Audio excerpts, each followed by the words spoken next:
You can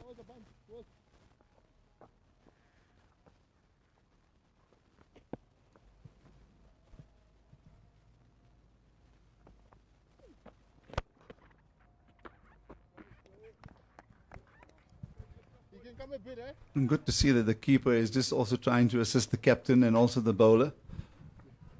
So he's been pretty vocal in making sure that the field is well set. Oh, Joey. Oh, that's a cheeky single taken. But in the end, well judged. Good commitment from the fielder. When you see runs taken like that, Dominic, you know that it's a quiet discussion between the batters. That I'm looking for the short one in front, either on the off or leg side, so just be ready. Nevertheless, end of over 16, 130 for 2.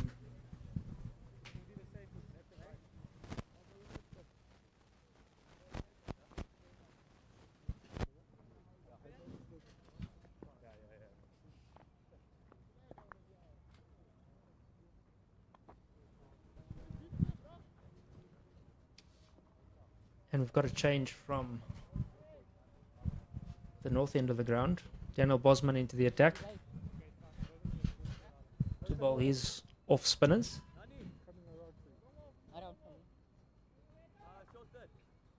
Yeah, Bulbulia will throw the ball around just to make sure that most of his bowlers at least get to turn their arm over. Hopefully there'll be much better weather in 2 days' time for the third and final Youth International. Daniel Bosman, who did pretty well with the bat earlier today, 3 for 4 his best. Just 5 innings, he's picked up 3 wickets. Reasonable economy rate. I'm sure we'll see a lot more of him in the near future.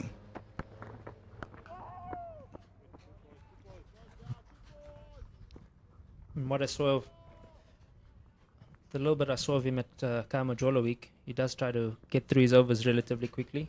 Quickly back to his mark. Well, that's short, and that's pulled away straight to the fielder at mid-wicket. Well, it raises a question with what we've seen over the years, especially in recent times, and even young spin bowlers who seem to prefer the short, sharp delivery or the sharper delivery in at the batsman, not looking to really hang it there and allow the ball to drift. There's another quicker delivery. He's almost bowling it at medium pace, and the batsman's faced it as if he would a medium pacer. And it's become a habit, obviously, because of the advent of T20 cricket. So there's this defensive notion that the players actually start with. Oh, I think that got to hand. More importantly, the batsman has actually found the gap. It was short and really beautifully dealt with by Trivedi. Almost caught, but he really gave it a real punch as he hit it over this mid-wicket area. Yeah, again, slightly short from Bosman. And just getting fingertips on it. But the timing good enough to take it to the boundary.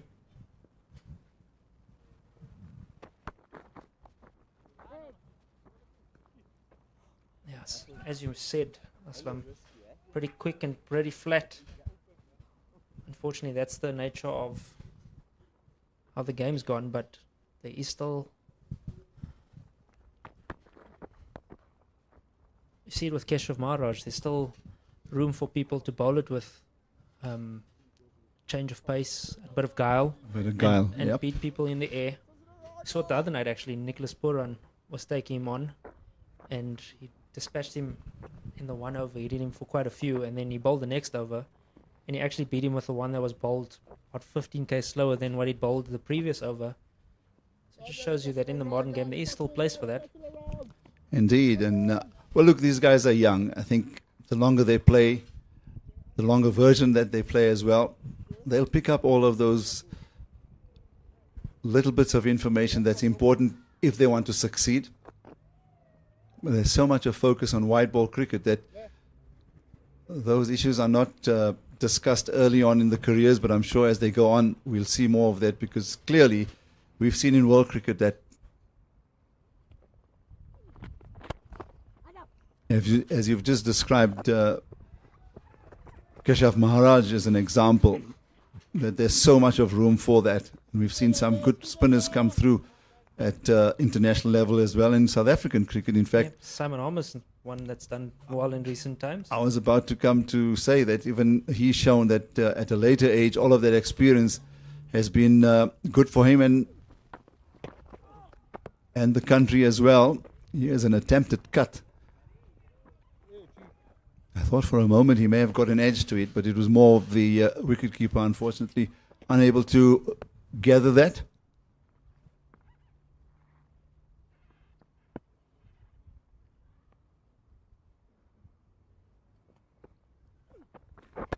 Oh, catch. Good catch, Joe.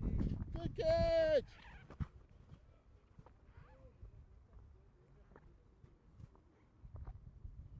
Spin bowling is an art. The one thing, whilst we may be critical, the more you play, See, you don't run him there, bro. you mature as time goes on, and how often you see that the best of spinners like Simon Harmer Yes, bro. It's much easier. and even there. Keshav Maharaj to an extent, you see that they actually have improved their game the longer they've played, the more they've been exposed to the higher level. Airborne.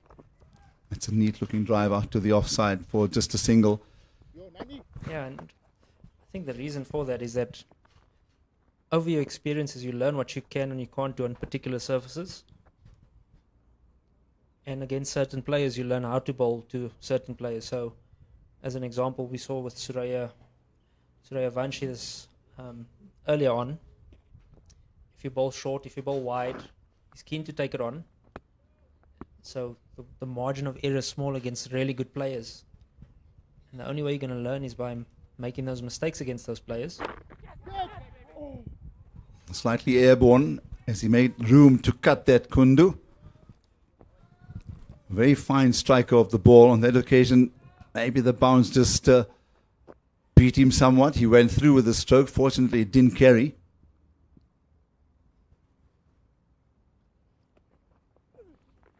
Oh.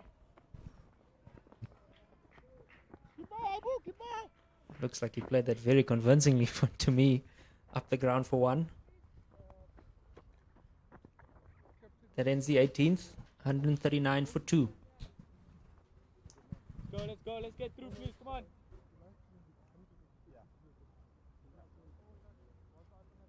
And just a bit of bounce on that occasion, it looked like.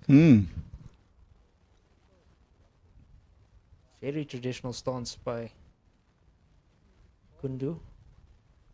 Don't see that every day. You don't see that every day, for sure.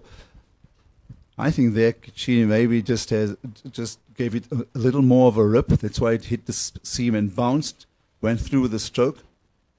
I wonder if the player there in the deep, if he was walking in, wouldn't he have been able to make that a catch?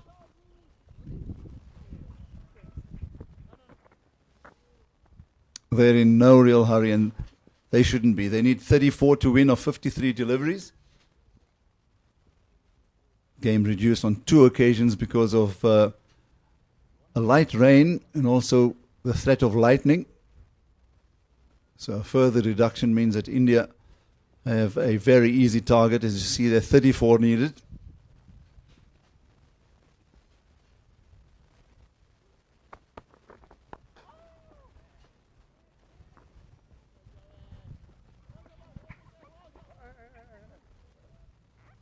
Well, the one important thing is that they've had time out in the middle. Both teams, they've batted, they've bowled. We've seen some fine cricket all round with the bowlers and batters. We've seen some fantastic catches. So it's been fun watching, to be quite honest. And we were talking about the standards that we've seen develop now. This is it was a wayward delivery from Bosman. And Kundu just latching onto that very nicely, almost behind his pads as he executed that.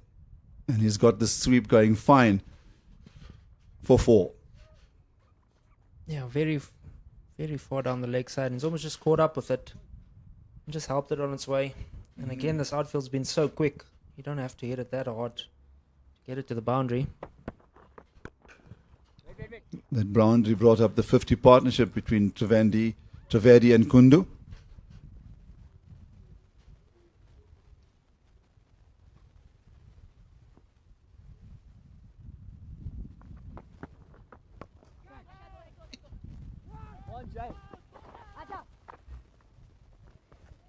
This one just chipped into the leg side. Make it comfortably back for 2.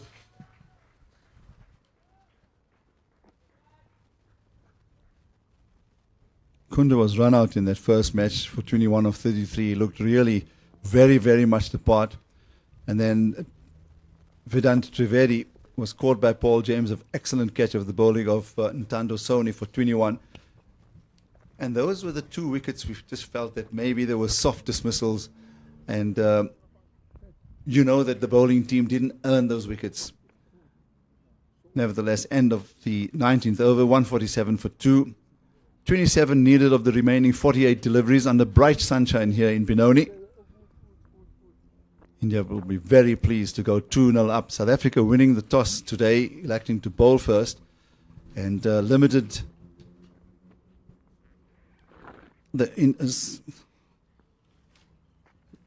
South Africa batted first, pardon me. I was looking at the first match scorecard and managed to score 245. They did win the toss in the first game where they elected to bowl, and India scored 301. Basson is back into the attack.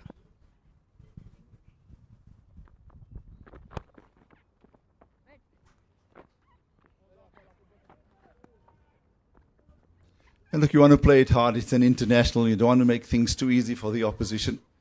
But I think it's an opportune time as well to try and just juggle the bowlers around and see who actually is in good rhythm. We've just discovered today that Michael Kreskamp has been very impressive. He's been a fine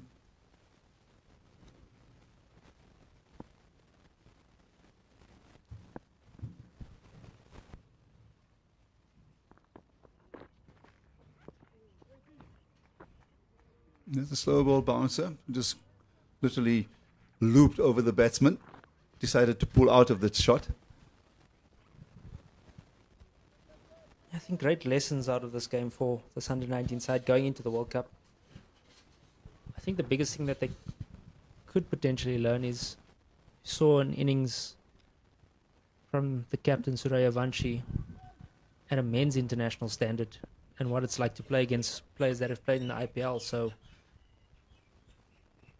good lessons to be taken out of this.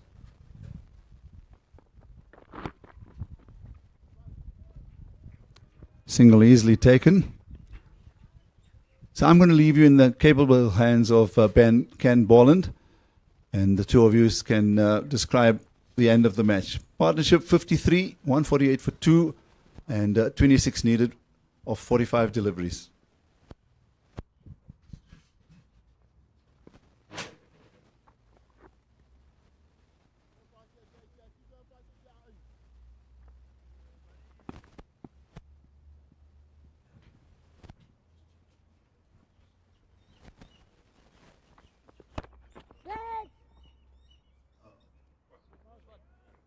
Again, beautifully bowled by Basson.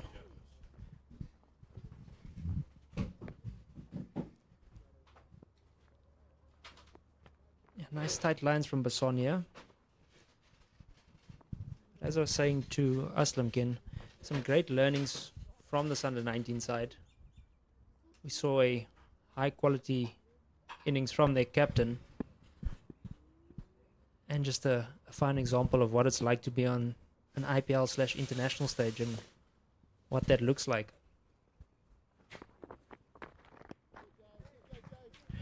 Good bouncer by Basson. Yes, Tom, I agree.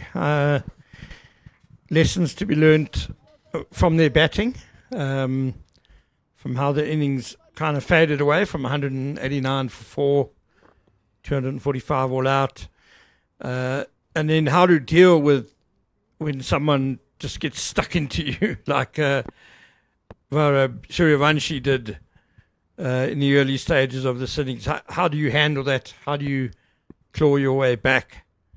Where should you bowl? Things like that. So, yeah, lots of learnings out of this game.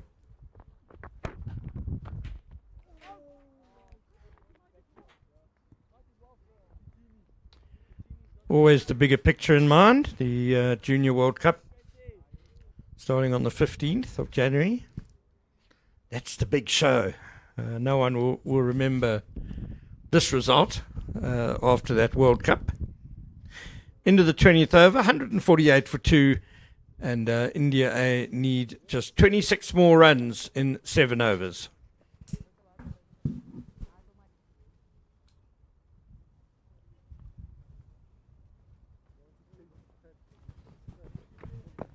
And for those of you that are interested in the Under-19 World Cup, South Africa Under-19 playing their first game on the 16th of January against Afghanistan in Windhoek. That game starts at 10 o'clock South African time. They then play Tanzania on the 19th, also in Windhoek, starting at 10, and the West Indies on the 22nd of Jan. Kruiskamp, who's been impressive in this innings, is back for his 6th over. 2 for 17 so far. What do you like about Kruiskamp, Dom? Well, he came on If anything. He came on at quite a difficult point in the innings where Suryavanshi was going wild, and yeah, he took it on. Didn't make it easy for him at all. And yeah, the impressive thing is that he found his length early, so he hit the right lengths and lines to Suryavanshi to eventually dismiss him. But you can just see he's a competitor. And he's bowled with great energy. I've loved his energy.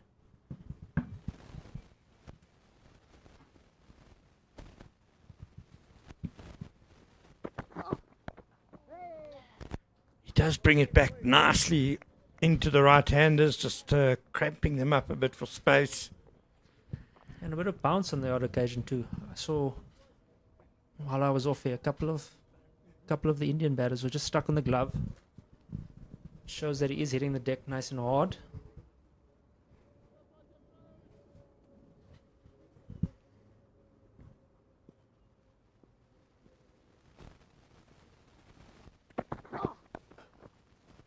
Lovely, beautifully played by Trivedi through extra cover, and that'll run away for 4.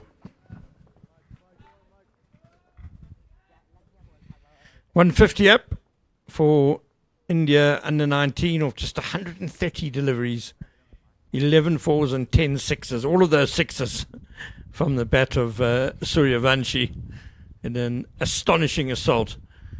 But it's with all the delays, India have only really been batting for just over 100 minutes so far.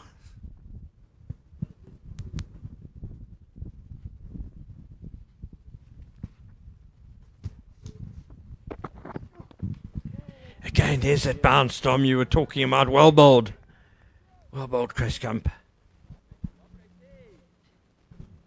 Yeah, so the delivery before that one, obviously just slightly a bit too floaty. And then follows it up, back on the money again. Again, a bit of extra bounce from Kruiskamp.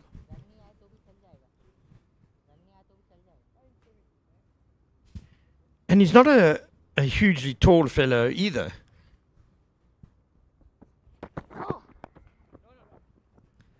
Which tells you that he's extracting everything, I guess, from his action. Exactly that, yeah. So actually just looking at it now quickly. Nice high release point. Yeah, makes full use of all the height that he does have. And most importantly, everything's working in a straight line.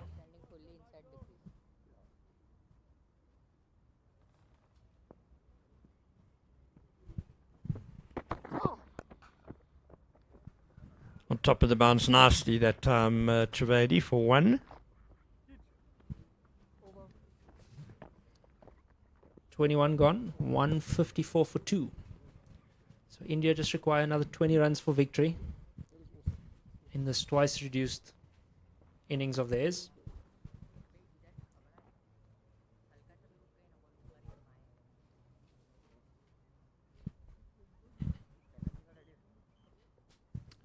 South Africa under 19 are obviously going to have to come up with a plan how to bowl to Suryavanshi at the start of the innings.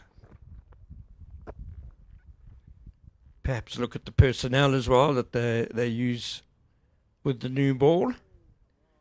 Speaking of personnel, Inati Kachini's back into the attack from the Chalet's end. Bowled tidily, 3 overs for 11 runs.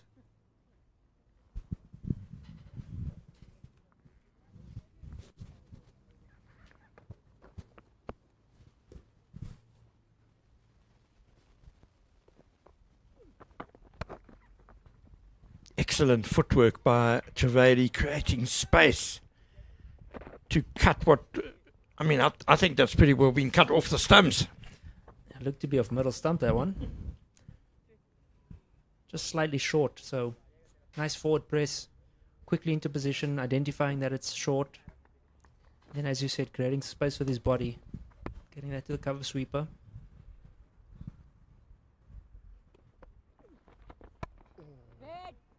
Nicely bowled by Kachini. Kundu aggressive down the pitch, but it just wasn't quite there for him to play aggressively.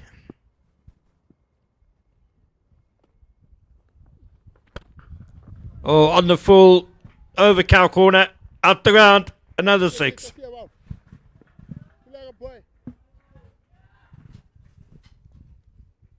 And the first 6 to be hit, other than from Suryavanshi. Kachini on this occasion trying to go quick and flat. Unfortunately, bowling a juicy full toss. And Kundu says, thank you very much, I'll have a piece of that.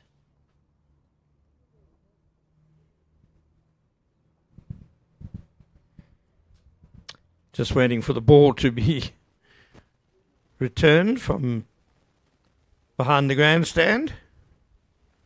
Here it comes now. You can tell by how slowly the ball's coming back that there's not too much enthusiasm for this contest anymore for the home side. Just 13 more to win for India under 19. Do you think if we hadn't have had those interruptions, maybe there was slightly more of a sniff for the home side? Yeah, absolutely.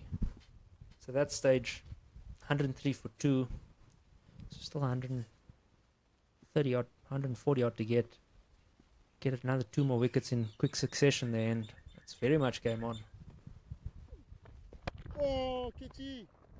I will say this though, Ken, the surface has played beautifully today. Looked to be a touch tacky and slow this morning, but as soon as that heavy roller got on it at the change of innings, it looked like it was coming on beautifully. It didn't look as slow as it was this morning. And we are not seeing a great deal of turn from either of the spinners for the South African side. Oh no. He's overstepped. That's absolutely criminal for a spinner to do that. That means it is a free hit for Vedant Trivedi.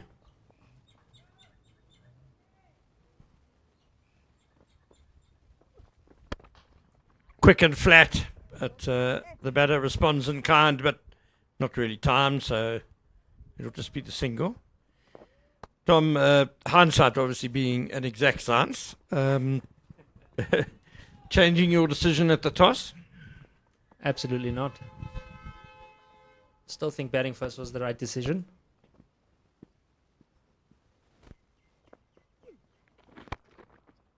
Down balls. Oh no, very bro.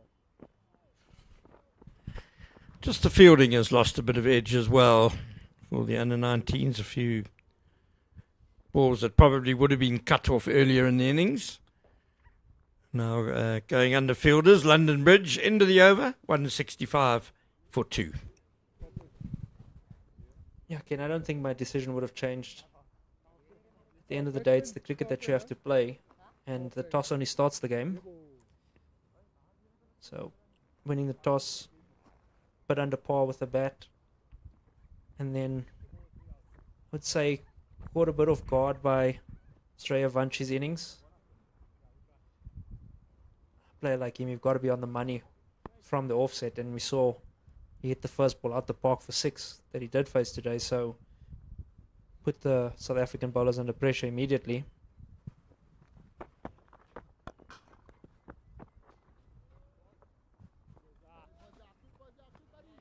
I think that's the thing. If someone had to ask me, how do you bowl to Suryavanshi, I would say that he puts an absolute premium on the bowler getting the ball in the right spot. That if you slightly out, if you're slightly too full, he hits with great power down the ground and can go over the offside as well. If you go too wide, he's got a hell of a powerful cut shot. Short ball, he pulled and hooked superbly as well. So you've really got to be bang on target with your lines and lengths to him. And particularly your length. I think for him, a good length for him is sort of just above the pad, sort of thigh pad length, because if you're slightly fuller than that, you're getting hit into the stands over your head, and if you're slightly shorter than that, you're getting hit square into the stands. So they'll be looking for 2, and they do come back for the second. And the other thing is, as Michael Kraeskamp showed, if you're able to hit the deck hard and get a bit of bounce and a bit of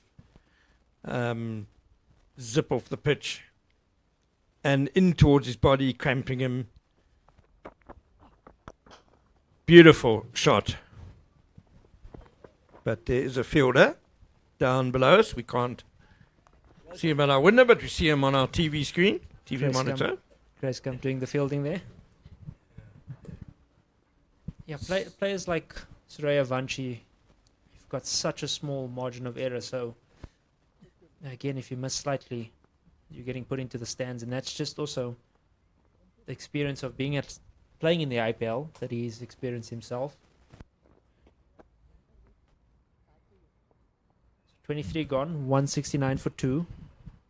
Partnership sitting at 74 and a mere 5 runs for victory. 24 balls remaining in their innings.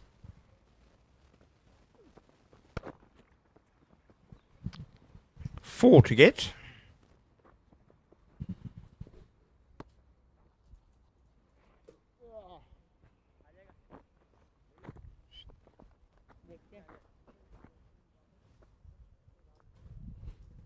Yeah, just 1 hit away now.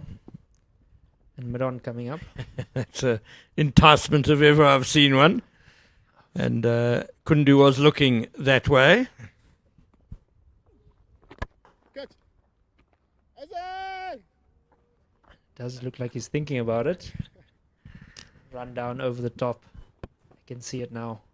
Keeper Pakla Mutlaka's sense of humour is still intact. There he goes. Over mid-on. And we'll finish the game in style with a 6. Does Abhigan Kundu. And a convincing victory for India under 19 by 8 wickets and with 21 balls to spare.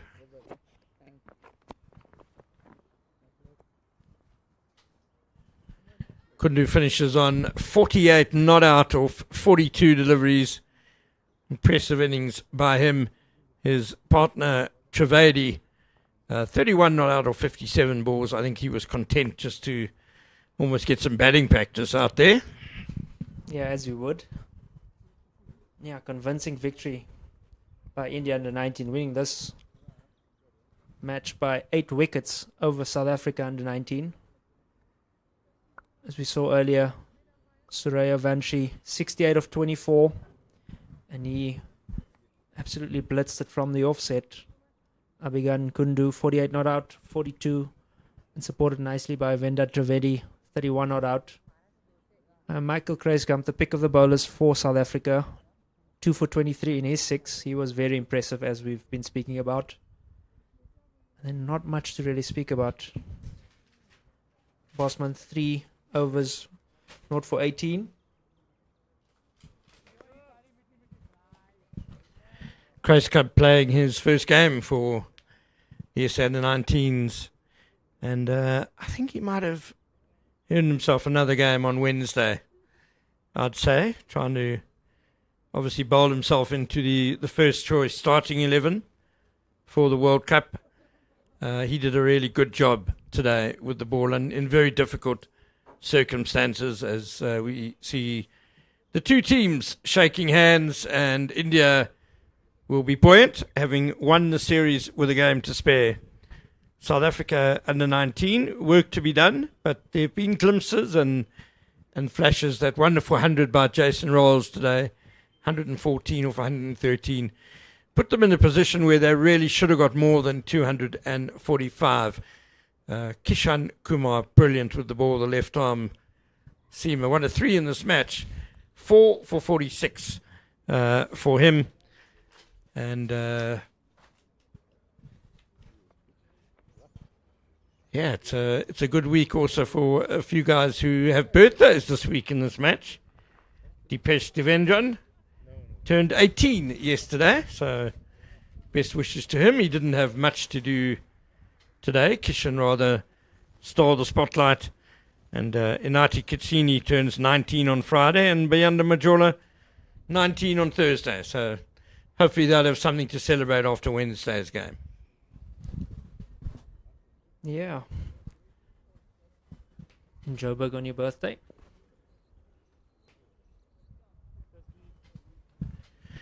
So there's the final match summary. India under 19 winning by 8 wickets with 21 balls to spare. Do stay with us. We will have the usual post-match presentations and interviews with Aslam Kota in a few minutes.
Welcome to the after-match presentation. I'm in the company of match referee Shahid Watvala, and we're going to make the first presentation to the man of the match of the first international that took place here, which was eventually washed out. There was a DLS result for the Indians. They won by 25 runs. And the man of the match, Harshant Singh. 93. Yeah, he got 93 of 94 with 7 fours and 2 sixes. I think for this one, announced that the other guy did a 100.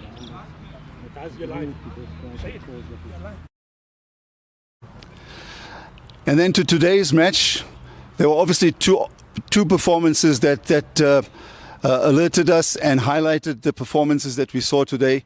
The first one was, of course, Jason Rowles for his maiden 100, but the choice of man of the match has gone to the Indian captain, Suryavanshi.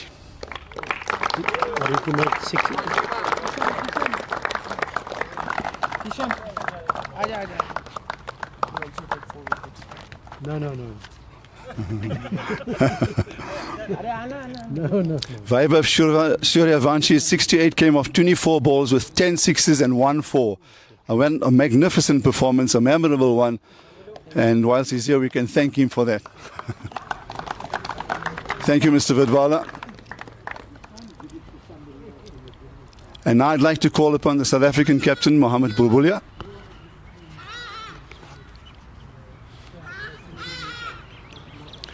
Mohamed, unfortunately, it hasn't gone your way in the 2 matches. You did elect to bat this morning. Where do you think things went wrong? Yeah, I think when you choose to bat first, you probably want to put more runs on the board. I thought a few partnerships, too few. Obviously, guys better well in the middle to kind of rescue an innings that started off not really the best. But still, 250 is not a bad score. I think the way they came out playing probably took the game away from us early on. Yeah, that almost put the result out of the question. But in these truncated type of games where there's reductions all the time, how difficult is it to manipulate and organize your bowling team, especially with a target of 245? Yeah, it's never easy. The scores are always changing. Bowlers' overs are always changing. So that's not an easy thing to manage. And then obviously, like I said, not getting enough runs on the board when that tackle list comes down, it eats you quite a bit. So yeah, it's not an easy thing to manage, but it's a learning curve, I guess, going forward, because it will be something that will probably come across again. Well, we've had 2 matches where there's been lightning and rain interruptions. But how do you see yourself, or what do you have as far as plans are concerned for the final match in 2 days' time? Yeah, I think communication is going to have to be a lot better from us. We thought in the first game we were probably on par with our chase, which we've probably, if you're going to look at, found a lot easier to do under the coming on and off with the lightning. So we'll have a chat around that. But I think communication is going to have to be really important for us. Can I just ask you before you leave? I mean, the surface, it's been 12 days and we've seen 3 matches taking place here as well. We've had 3 scores of 300 plus already on this. But how much do you think the playing surface has impacted today's match? To be honest, I don't think it played the way we thought it would play. We thought it'd get a lot more turns, so probably went against us a touch there. But I think it held up really well. I thought the groundsman did a really good job with a lot of rain over the week to get such a good wicket. So I've been happy with that. Well done anyway, and congratulations, and best of luck for the final match. Thank you very much. Thank you. And now we'd like to call on Vaibhav Suryavanshi. To be honest, I didn't even know where to start, because one of the questions would have been, do you do this all the time? And I'm sure the answer would have been, of course. Having you seen my records in recent times? First of all, congratulations for entertaining all of us. It was an eye-opener to watch you. So, but let me ask you that question. What is your approach to batting? Nothing, I just focus on my strength, and we are just doing our process, and I just focus on my batting and my strength. I thinking that score is not too much, so if I played my game in power play, the game is our side. Okay, so that's good thinking, and that's obvious thinking, and because you know the strength of your game, you played that type of innings. But you talk about the strengths. What we saw was strengths all around the ground. You literally hit boundaries throughout the entire length and width of the ground. What are your strengths in your mind? Nothing. What I do in practice, same I do in match. Nothing is. I think I practicing for these shots and these type of like innings. So that's why I do in matches also. Let me maybe just simplify it for my own sake, because I'm quite curious after what we just witnessed. Would you say that your strength is on the leg side or on the off side? No, my strength is both side. If bowler bowled on leg side, I hit on side. If bowler bowled on off side, I hit on off side. So concentrating on his strengths is obviously the answer, but that's amazing. As far as your team is concerned, you must be pretty pleased with the way they've performed with the bat in the first match, and today with the ball to limit the South Africans to 245. Yes. And what can you say about the batting in the first match? How you recovered the innings to 301? Yes, I think Harvansh and Emrys is batted very well, and they are stopped the collapse and they are batted very well. And Harvansh is, I think, he's the most talented player in our team. So I believe in Harvansh and Emrys. That's why. Anyway, first of all, thank you for entertaining us, and good luck for the third and final match. Thank you. Thank you very much. And that's all from the presentation area.